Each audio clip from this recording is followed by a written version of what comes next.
Hello, आज आहेत आपण जव्हारमध्ये. त्या दिवशी मी आपल्या व्हिडिओमध्ये म्हणाली होती की आपल्याकडे आपण ज्वेलरी व्यतिरिक्त किंवा पौष्टिक लाडू व्यतिरिक्त इतरही बऱ्याच गोष्टी आपल्याकडे आहेत. पर्स आहे, वारली पेंटिंगचे ज्वेलरी मटेरियल आहे आपल्याकडे. तर त्या व्यतिरिक्त मी मागच्या व्हिडिओमध्ये आपल्याला म्हणाली होती की आपल्या आवडीचं, आपल्या गरजेचं, प्रत्येक घरात लागणाऱ्या गोष्टीसुद्धा आपल्याकडे आहेत. आणि ह्या काय गोष्टी आहेत तर त्यामध्ये आहे कडधान्य आणि त्याचबरोबर आहे डाळी वगैरे. आज आपण मार्केटमध्ये डाळी जर घ्यायला गेलो तर आपण जास्तीत जास्त पॉलिशवाली, एकदम सेम टू सेम दाणा कसा असेल, त्याला जास्तीत जास्त चकाकी पॉलिश कशी असेल हे बघतो. आणि ही पॉलिश देण्यासाठी किंवा चांगला कलर येण्यासाठी त्याला बऱ्याच वेळा कलर वगैरे लावलेलं असतं. आणि त्यामुळेच आत्ताची माणसं तेवढं सगळं पौष्टिक खाऊनसुद्धा हेल्दी नसतात. आणि मग ते नसण्यासाठी आणि ते कशातनं मिळावं यासाठी आज आपण जव्हारमध्ये आलो आहेत. आणि जव्हारमध्ये आपले महिला बचत गट आहेत, महिला उद्योजक आहेत की जे आपल्याला जात्यावरच्या डाळी, कडधान्य हे देऊ शकतात. अजूनही जाते आपल्या बऱ्याचशा गावांमध्ये अवेलेबल आहेत. जात्यावरचा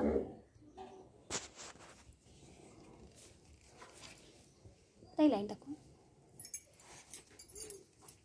आपण खेड्यात आहोत त्यामुळे आपल्याला इथे लाईटची कमतरता आहे. लोड शेडिंग आमच्याकडे अजूनही बऱ्यापैकी आहे.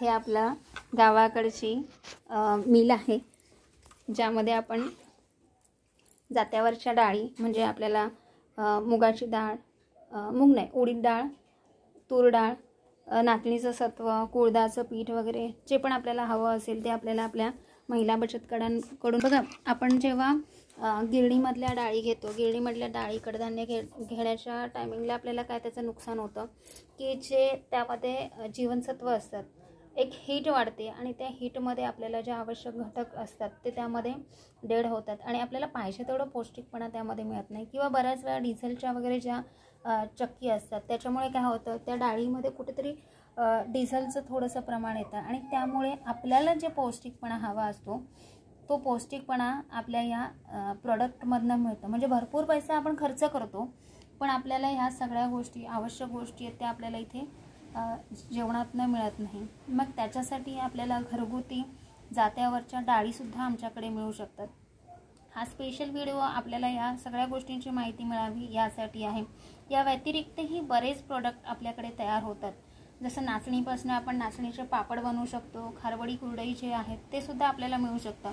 आता या भागाचं वैशिष्ट्य असं आहे की इथे आपल्याला केमिकलचं प्रमाण कमी मिळतं. म्हणजे आत्ताही तुम्ही पाहतील तर आपल्या बाजूच्याच रूममध्ये जनावरं आहेत आणि त्यामुळे प्रॉपर इथे जनावरांचं शेण आपण वापरतो, खताचा वापर कमी करतो आणि त्यामुळे इथल्या डाळींनासुद्धा एक वेगळी चव असते. तूरसुद्धा भाजी करायला वापरतात ना, कुळदाचं पीठचं बेसन वगैरे होतं. मग ह्या बऱ्याचशा गोष्टी आहेत ज्या पौष्टिक म्हणून आपण साध्या नाचणीच्या भाकरीबरोबर जर कुळदाचं बेसन केलं असं करून खातात ना.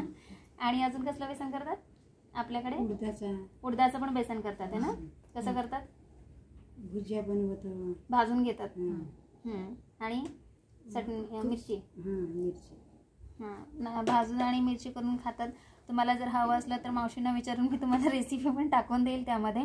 पण एक साधं सिंपल जेवण असतं की ते जेवण पण आपल्याला भरपेट जेवल्याचा आनंद मिळू शकतो आणि पौष्टिकपणा त्यामध्ये प्रचंड प्रमाणात असतो. तर या सगळ्या गोष्टी, या व्यतिरिक्तही बऱ्याच गोष्टी आपल्याला डाळी कडधान्यासोबत मिळू शकतील. अनपॉलिश तांदूळ मिळू शकेल, जो मी वाड्याचेच असल्यामुळे वाडा भागातला आपल्याला तांदूळसुद्धा मिळू शकतो. त्याचा एक सेपरेट व्हिडिओ आपल्याला प्रकारवाईज मिळेल. तर या गोष्टी जर आपल्याला लागल्या किंवा या व्यतिरिक्त आपल्याला अजून कुठल्या गोष्टी हव्यात त्या गोष्टींचं तुम्ही आम्हाला मेसेजमध्ये टाकू शकता आणि त्यासाठीही आम्ही आमच्याकडे अवेलेबल असतील तर नक्कीच प्रयत्न करू. तोपर्यंत बाय बाय.